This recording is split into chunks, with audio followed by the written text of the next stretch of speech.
I'm Jennifer. Today I'm going to be whipping up some easy pralines. These pralines only take minutes to put together. Before we get started, be sure to like and subscribe. The first thing I'm going to do is put my pecans on a baking tray. I'm going to put these in the oven and toast them just until they're nice and fragrant. I have all of my ingredients laid out and ready to go. Everything is measured and now it's time to get started on our recipe. While my pecans are toasting in the oven, I'm going to take a baking tray and I'm going to put down a piece of parchment paper and lightly spray it with cooking spray. We don't want our pralines to stick when we take them and put them on this parchment lined tray. Our pecans are lightly toasted. They smell so nice. You can also put these in a pan on the stovetop and warm them up just until they're fragrant.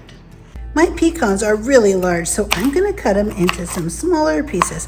I have my pan on medium-high heat, and now I'm going to start adding everything in.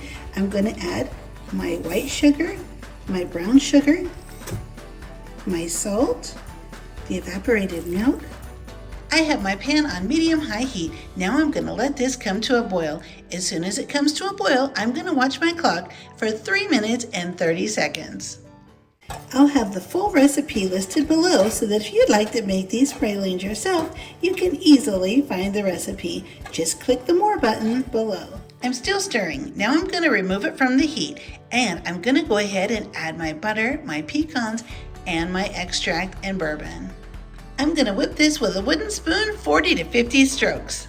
I'm going to quickly and efficiently put this on my parchment paper. This recipe only took about 10 minutes from start to finish. Now these are set up and ready to serve. Thank you so much for being here today. I really appreciate it, and I would be so happy if you like and subscribe, and I'll see you next time.